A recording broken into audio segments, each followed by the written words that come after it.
فاتح من التعليم والتعلم والإفادة والاستفادة والنفع والانتفاع إلى الأرواح والدين وليكم وأمواتنا وأمواتكم وأموات المسلمين معين خصوصا الحبيب عبد الله بن الحداد ومن عمر هذا المسجد وعبد الله فيه سابقا ولاحقا أن الله تغشى المغفرة وبركاتهم وأسرارهم وأنوارهم إلى حضرة النبي محمد صلى الله عليه وسلم. الفاتحة.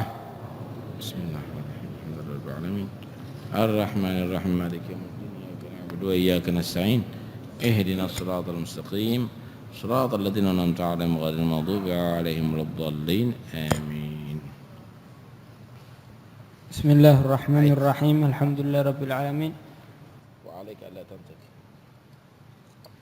وعليك ألا تنطق إلا بخير وكل كلام لا يحل النطق به يحرم عليك الاستماع إليه وإذا تكلمت فرتل كلامك ورتبه وأصغي إلى حديث من حدثك ولا تقطعن على أحد كلامه إلا إن كان من الكلام الذي يسخط الله كالغيبة واحذر المداخلة في الكلام ولا تظهر لمن حدثك حديثا تعرفه أنك تعرفه فإن ذلك مما يوحش الجليس وإذا حدثك إنسان بكلام أو حكى لك حكاية على غير الوجه المنقول فلا تقل له ليس كما تقول ولكنه كذا وكذا فإن تعلق ذلك بأمر الدين فاعرفه الصواب برفق إلى آخر ما قال رضي الله عنه وأرضاه. بسم الله والحمد لله والصلاة والسلام على رسول الله سيدنا مولانا محمد بن عبد الله وعلى آله وصحبه ومن والاه ولا حول ولا قوة إلا بالله.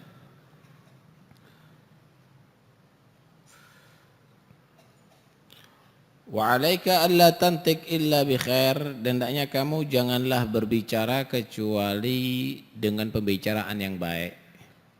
Wa kullu kalamin, dan semua pembicaraan la yahillu nutqu bih, yang tidak halal berbicara dengannya, yahrumu 'alaikal istima' ilaih, haram bagimu untuk mendengarkannya.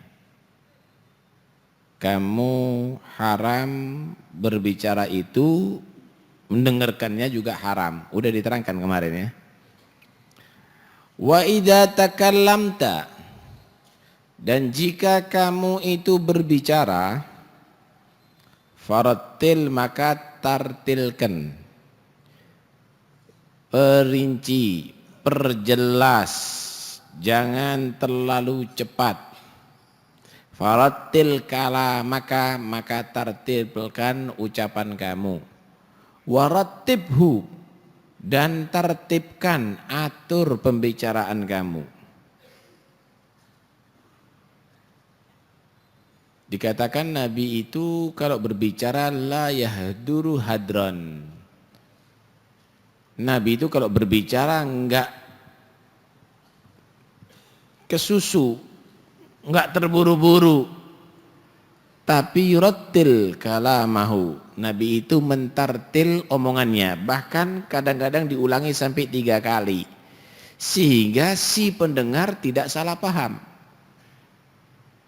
Yang ngomong enggak sampai salah paham, mengerti dengan maksud dan tujuan Nabi dalam pembicaraannya. Paham ya?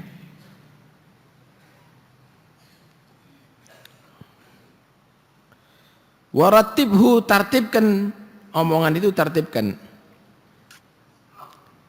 Jangan nanti akhirnya bulat, enggak karuan jadinya. Apa yang harus kamu terangkan pertama, kedua, ketiga. Jangan nanti kamu menjelaskan yang ketiga dulu baru diarahkan kepada yang pertama, kacau jadinya. Tartibkan kalau berbicara. Malah di antara nasihat atau hikmahnya Al-Habib Ja'far bin Syekhan As-Segaf, beliau berkata begini, kalau kamu tadi itu memerintahkan seseorang untuk menyampaikan pembicaraan, maka orang yang kamu perintahkan itu suruh ngulangi amanat pembicaraan kamu. Pahamnya? Misal Sampaikan sama si fulan ya, begini, begitu, begini, begitu. Faham nggak kamu? Faham. Apa? Suruh ulangi. Suruh nyampaikan begini, begini, begini, begini kan? Oh ya wis. Ya benar, seperti itu. Suruh berangkat. Tapi kalau kamu cukup sampaikan ya sama si fulan begini, begitu, begini, begitu. Oh iya, berangkat. Keliru dia nyampaikan nantinya. Loh, kok kamu tak suruh kan begini begitu? Loh, saya pikir begini. Nah. Paham nih ya? Karena itu ketika kamu menyampaikan hal tadi itu kepada suruhan kamu untuk disampaikan kepada orang lain, sebelum dia beranjak dari tempatnya, suruh ngulangi lagi apa yang saya perintahkan. Paham nih? Beliau juga berkata begini, kalau kamu tadi itu bayar orang misalnya, atau dibayar sama orang, kasih duit, setelah kamu hitung, dia suruh ngitung. Nih, ini duit 1 juta. Hitung. Suruh ngitung buka kamu. Bener nggak? Oh ya betul. Ya udah, betul ya, 1 juta. Jangan nanti kalau kamu ngitung 1 juta dibilang 800 kok. Paham nih? Akhirnya terjadi perselisihan nantinya. Karena itu sebelum berpisah harus tahu jumlahnya.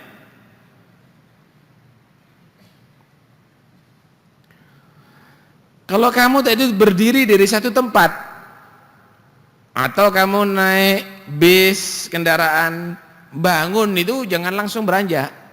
Dilihat di tempat kursi kamu, di sekitarnya, mungkin di bawah kursi, barangkali ada barang yang jatuh, ada yang ketinggalan. Nanti akhirnya bisnya berangkat, ya Allah, paspor anak ketinggalan, KTP saya, SIM saya, STNK saya, BPKB saya, sertifikat saya, kacau jadinya. Karena itu sebelum kamu tadi itu beranjak dari tempat, lihat, perhatikan. Walaupun dari majelis ini, berdiri itu dilihat. Barangkali duit kamu 1 miliar jatuh. Faham nih ya? Ini semuanya antisipasi. Kalau kamu tadi itu menutup pintu, mengunci pintu, pastikan itu tertutup, dioyak. Kenapa? Kadang-kadang tak bunyi, belum tentu itu ngunci. Coba, terbuka masih lah. Paham nih? Gembok misalnya, pastikan tarik, ngunci. Sehingga betul-betul kamu yakin ini sudah terkunci. Begitu pesan beliau. Begitulah dalam ucapan ya. Jangan kamu tadi itu menyangka orang yang kamu terangkan itu akan paham. Pelan-pelan sampai benar-benar mengerti. Jangan pulang di majelis bingung. Apa maksudnya tadi ya? Bingung kan? Apalagi yang berkaitan dengan hukum atau ilmu agama. Wasghi ila hadithi man haddatsaka. Wasghi. Dengarkan ila hadithi man haddatsaka, kepada omongan orang yang ngajak ngomong kamu. Wala taqta'anna, jangan kamu sekali-kali memutus ala ahadin, atas seseorang, kalamahu, ucapannya. Illa, kecuali in kanal kalam, jika ada omongan tadi itu alladzi yuskhitullaha, berupa omongan yang membuat Allah murka. Kal ghibah, seperti ngerasani. Kalau ada orang ngomong, jangan ngomong sendiri.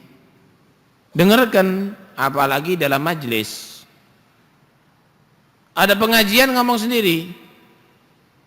Jamu berapa harganya? Lah Allah apa teko majelis kan? Kamu itu berbicara di majelis itu selain merugikan diri kamu, mengganggu yang lainnya. Metu apa dulu? Kalau ada urusan. Kalau ada yang ngomong, dengarkan omongannya orang. Jangan dipotong. Wah, ngerti aku, ngerti. Nah. Jangan kamu tadi itu memotong omongannya orang. Kecuali kalau pembicaraan tadi itu pembicaraan haram. Ngerasani orang. Jangan teruskan. Inti ngerasani orang. Gitu. Jangan kamu itu memotong omongan orang kecuali omongan tadi itu tidak diridhoi oleh Allah Subhanahu wa ta'ala. Terus ini lihat adabnya. Ya. Rasulullah SAW kalau ada orang yang berbicara didengarkan. Didengarkan sama Nabi. Jadi betul-betul yang bercerita itu merasa lega. Berbicara terus gak direken. Jangan istri istami' dengarkan dengan perhatian gitu. Hargai orang yang berbicara tadi itu. Jangan dipotong kecuali pembicaraan itu sudah haram. Nanti akan diterangkan apa aja pembicaraan yang haram.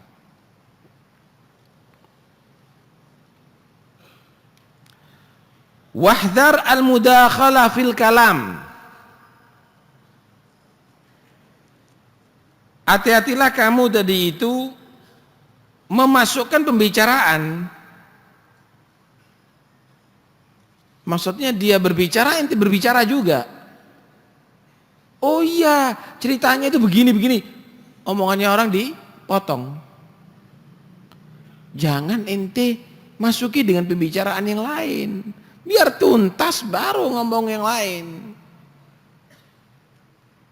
Baru kamu yang berbicara.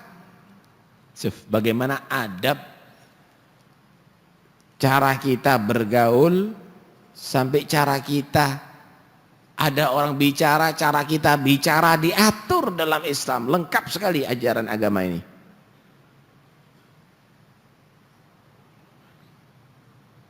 Wala tudhir, janganlah kamu tadi itu menampakkan liman haddatsaka haditsan, kepada orang yang ngomong kepada kamu dengan satu omongan, ta'rifuhu yang kamu tahu dengan pembicaraan itu, annaka ta'rifuh, kamu sudah mengetahui.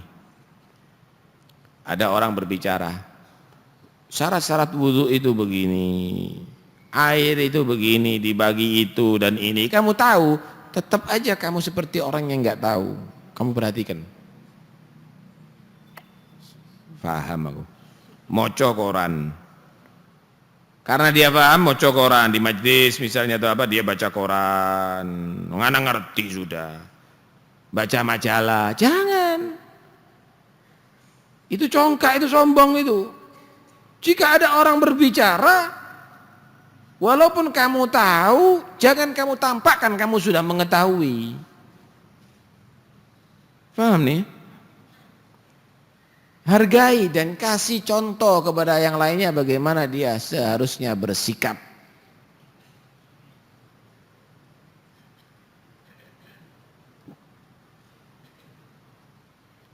Fa inna dzalik, karena sesungguhnya itu mimma yuhishul jalis, daripada perkara yang membuat wahsyah, yang membuat sedih, kecewa teman yang duduk bersama dia. Gambarannya juga begini. Nih, sekarang ada di ini banyak sekali, ada di majelis taklim.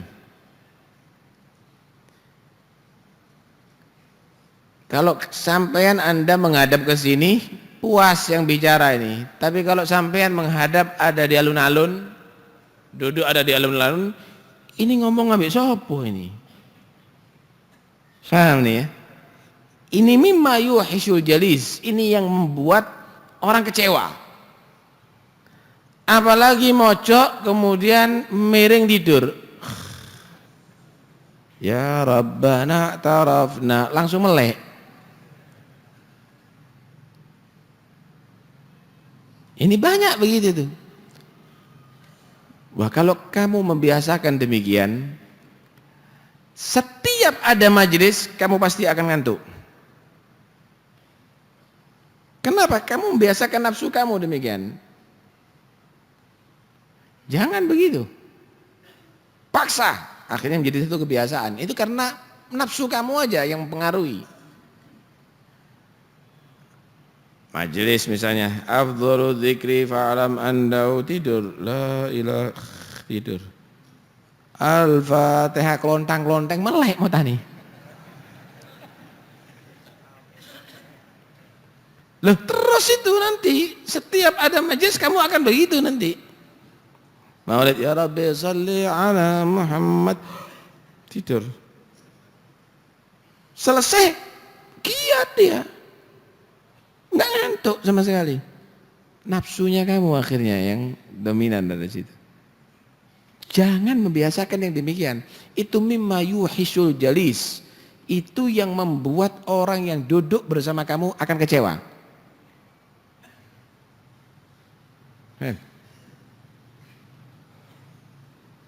Nah, saya punya resep untuk menghilangkan ngantuk. Kalau sampean biasanya minum kopi panas ya.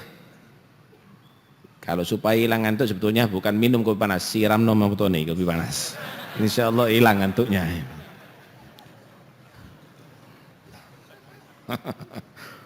Itu tidak nunggu kopi panas itu. Kalau sudah demikian nafsu yang ada di muka tadi itu. Akhirnya setiap ada permasalahan walaupun bangun tidur kamu akan ngantuk nantinya. Nah, paksa. Nah. Saya teruskan. Wa idza haddatsaka insanun bikalamin, dan jika mengajak ngomong kepada kamu seseorang bikalamin dengan ucapan, au hakalaka hikayatan, atau menceritakan seseorang kepadamu satu cerita, ala ghairil wajhil manggul, cerita yang tidak sesuai dengan yang sebenarnya. Cerita di kitab itu begini padahal enggak. Paham nih ya? Fala taqul lahu, maka jangan kamu berkata kepada dia, laisa kama taqul, enggak seperti yang kamu bawa, kamu ceritakan, enggak seperti yang kamu ucapkan. Walakinau kata-kata, tapi gini dan begitu. Sombong jadinya. Enggak begitu ceritanya, di kitab enggak begitu, gini loh, gini. Jangan begitu. Kalau orang itu lebih tua, kamu kelihatan keminter. Kalau dia tadi itu lebih muda, kamu umurnya tok yang kelihatan besar, tapi kamu enggak bijaksana. Cuma jangan dibiarkan, dilihat pembicaraan tadi itu cerita apa. Fa in ta'allaqa dzalika bi amriddin, kalau itu berupa pembicaraan yang berhubungan dengan agama, fa'arifhu shawab, ajari yang benar, birifik, dengan cara yang lembut. Datangi rumahnya, yai Ustadz,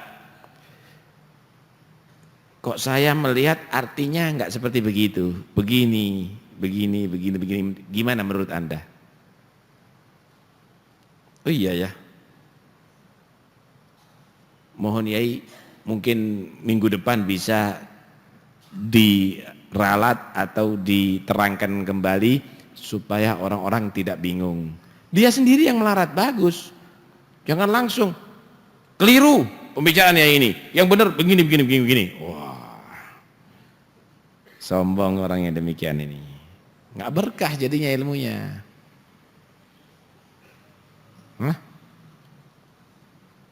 Bicara yang lembut. Jangan sok, jangan kasar. Hadirin sekalian rahmati Allah, sebenarnya dalam pembicaraan ini ada yang berguna dan ada yang tidak berguna. Sutir yang baik. Seleksi yang bagus. Ketika berguna, bicarakan. Ketika tidak, ya jangan sudah. Sampai dikatakan idza kanal kalam min fiddah, ini katanya Nabi Sulaiman bin Dawud, termasuk hikmahnya. Idza kanal kalamu min fiddah fasukutu min dhahab. Kalau ngomong itu nilainya perak, sebenarnya diem itu nilainya emas. Lebih berharga mana perak sama emas? Milih mana ente? Hah? Milih emas. Kalau komentar sama ndak, milih mana? Milih komentar. Padahal berkomentar itu nilainya perak. Diem itu adalah nilainya emas. Sampai dikatakan min fitnatil alim an yakunal kalam ahabba ilaihi minal istima'. Termasuk daripada fitnahnya orang yang alim, ustadz-ustadz, kiai-kiai, seneng ngomong daripada dengarkan. Kalau suruh ngomong seakan-akan wah lebih unggul. Padahal yang banyak ngomong itu banyak salahnya, yang banyak diem itu selamat dari kesalahan.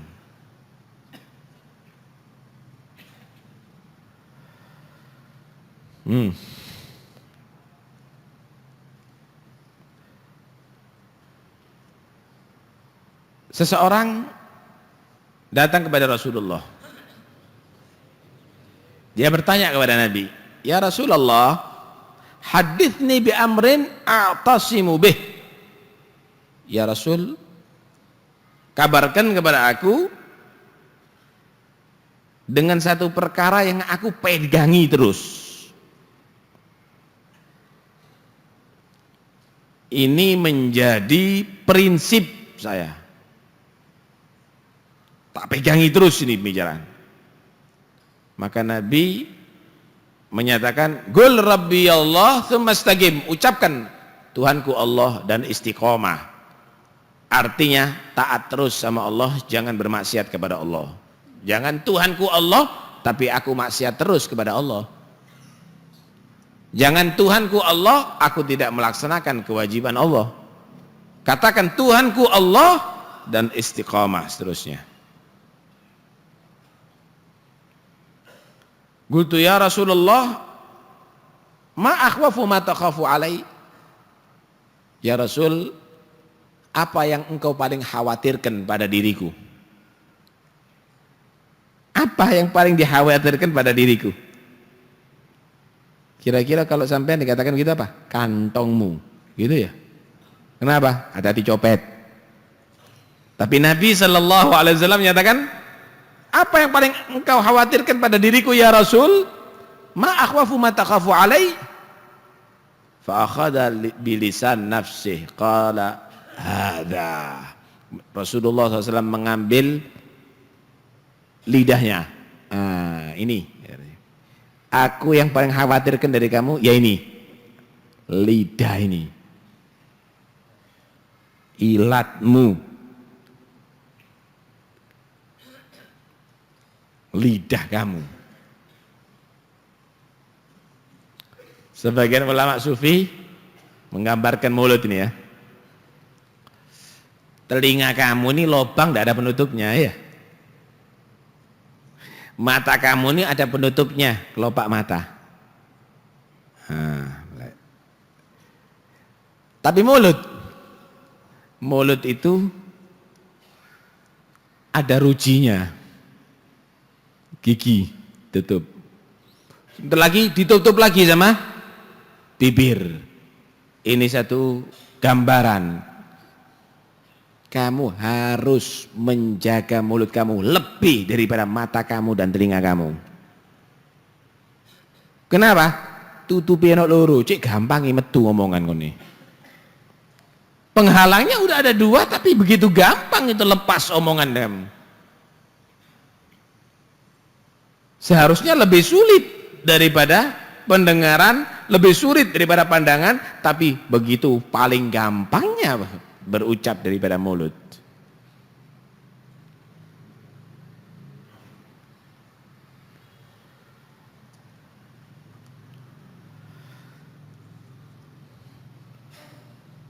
Karena itu janganlah berbicara kecuali yang baik. Dan kalau berbicara yang sekiranya difahami dengan yang mendengar. Jangan berbicara yang sekiranya orang nggak paham, tambah jadi fitnah nanti. Kallimun nasa ala gadri ugulihim, kata Nabi. Omongilah orang itu menurut akal pikirannya. Jangan orang belum tahu wudu ngomong hakikat kamu. Ngaku wali semuanya orang. Paham nih?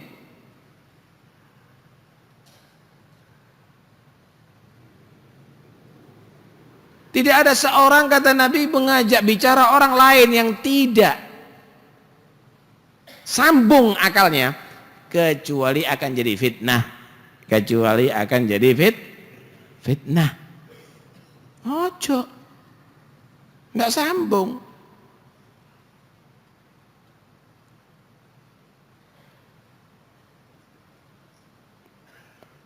Karena itu orang-orang dulu kalau ngajari tauhid enggak tinggi-tinggi. Bukan berarti bodoh, enggak ngerti. Kenapa? Ukurannya orang awam, jangan terlalu mendalam, tambah bahaya. Tambah bahaya.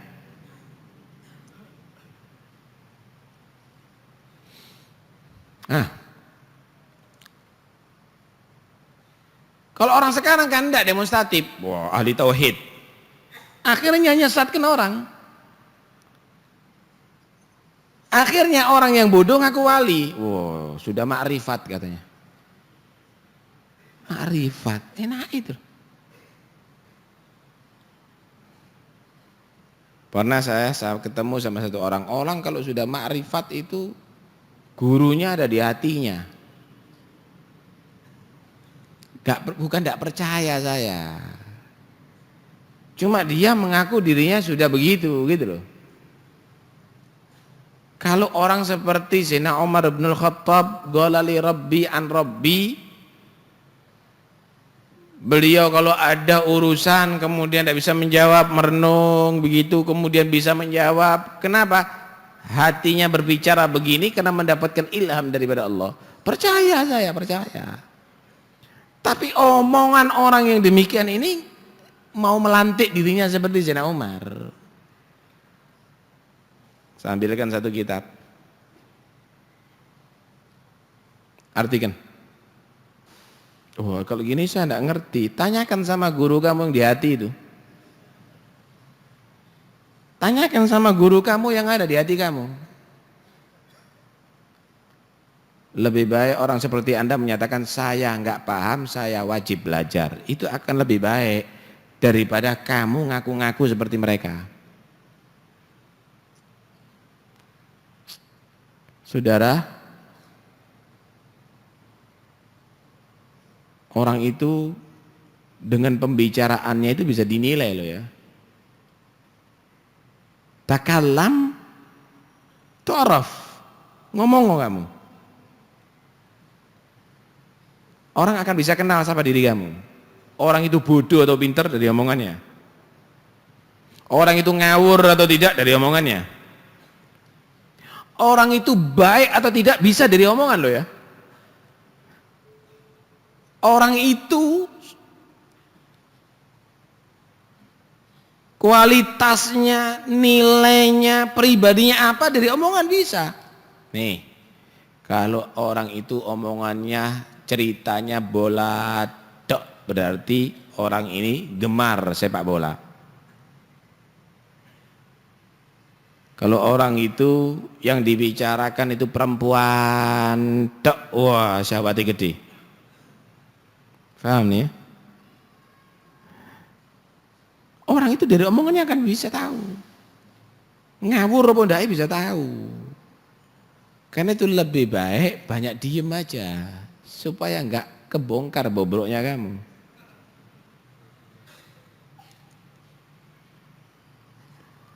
Hah? Bagi yang sudah memang tugasnya untuk berbicara, para ustadz, para kiai, para penceramah, para dai, jangan keluar dari mulut kamu kecuali yang benar. Pikir baik-baik, jangan membuat fitnah, jangan membuat kacau umat Islam.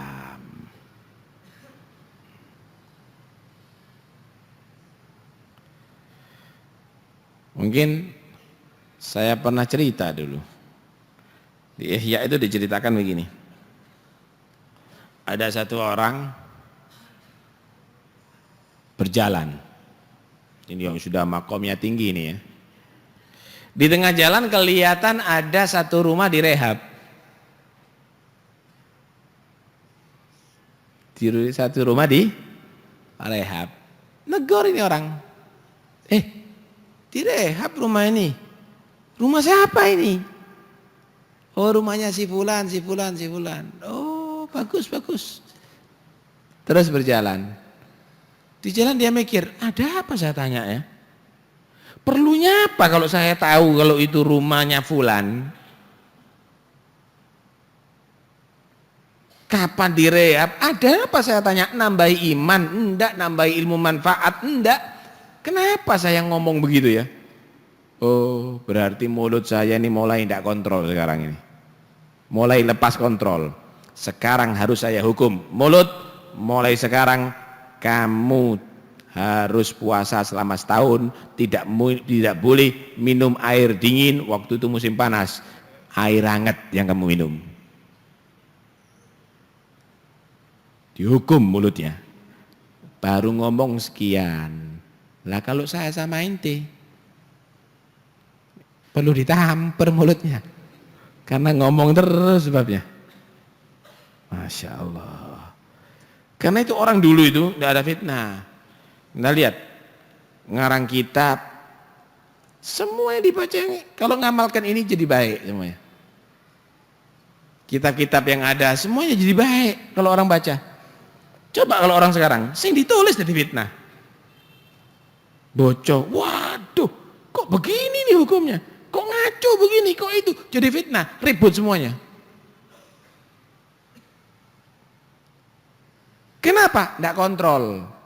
Asal nulis, asal ngomong, asal bertindak, asal berkomentar, asal berbicara. Fitnah jadinya.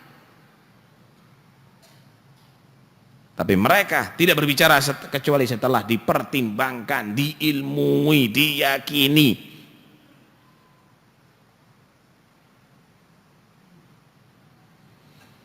Nah,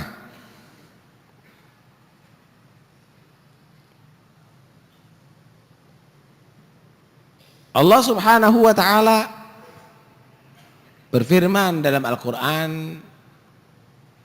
wala takfu ma laisa laka bihi ilm.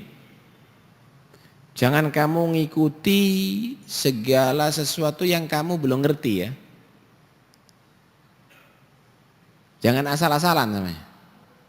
Innas sam'a wal basara wal fuada kullu ulaika kana anhu mas'ula. Pendengaran kamu, penglihatan kamu, pikiran kamu, hati kamu, itu semuanya harus dipertanggungjawabkan terhadap apa yang diperbuat olehnya. Artinya seluruh ucapan, seluruh pandangan, seluruh pendengaran, semuanya itu harus dipertanggungjawabkan.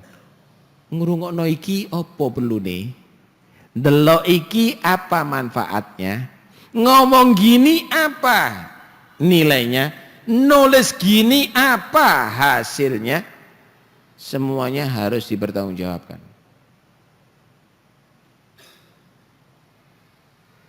Pikir baik-baik itu semuanya.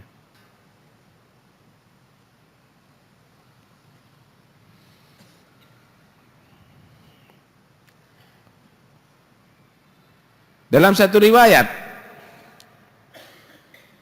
yang diriwayatkan oleh Imam Tirmidzi, Rasulullah sallallahu alaihi wasallam bersabda, "La tuktirul kalam bighairi dzikrillah." Jangan banyak ngomong selain berzikir kepada Allah. Kalau zikir yang banyak. Selain zikir jangan banyak ngomong dah ente. Fa inna kathratal kalam bighairi dzikrillah qaswatun lil qalbi. Karena sesungguhnya banyak ngomong dengan selain zikir kepada Allah membuat kaku hati, membuat keras hati. Wa inna ab'adan nas minallah al-qalbul gasi, dan sesungguhnya orang yang paling jauh dari rahmat Allah yang hatinya keras. Jangan banyak ngomong. Kalau zikir yang banyak, istighfar yang banyak, la ilaha illallah yang banyak, bertasbih yang banyak, baca Quran yang banyak, ngomong jangan banyak-banyak ente. Orang yang ngomongannya banyak itu hatinya akan kaku. Tahu hati kaku? Dibawakan ayat Quran, wis ojo nasihati aku. Kaku hatinya. Nggak ngalah sekalipun dengan kalam Allah. Dibawakan hadis, aduh, opo ayo nih. Kaku hatinya. Paham nih? Syariat nggak digubris, nggak bisa ditembus hatinya, saking kasarnya, saking kakunya, saking kerasnya. Sekalipun dengan ayat-ayat Allah, sekalipun dengan hadis-hadis Rasulullah, sekalipun dengan peringatan mati, dengan itu semuanya tetap nggak bisa menembus. Tsumma qasat qulubukum min ba'di dzalika fahiya kal hijara wa ashaddu qaswah. Alhamdulillah. Kenapa bisa demikian? Banyak ngomong. Karena itu orang dulu karena banyak diem, omongannya mandi orang dulu itu. Sakecap omongannya dicatat jadi nasihat. Lihat, golal Imam Fulan, catat. Golal Imam Fulan, catat. Itu bukan ngomong ngecepret, bukan. Banyak diam. Yang keluar hikmah semuanya. Sampai-sampai orang dulu itu omongan biasa itu loh, mandi. Maaf, ambak aneh mandi. Ada anaknya mules, dibawakan air, dibacai, ditiup, waras. Mau hamil istrinya, mau melahirkan dibacai, lancar. Sembulan itu mandi. Saya iki masih kok kipas angin ndak mandi. Kakek ngomong. Masih ingat mungkin ya omongannya orang dulu itu. Ada orang sakit, anak kecil supaya nggak sawanan, kasih nonjet, kabur. Subhanallah ya. Mules, njet sama gas, kabur. Melahirkan supaya bagus bentuknya, baik, kasih njet, pilih sinjet, walhasil njet sampai putih ke tembok.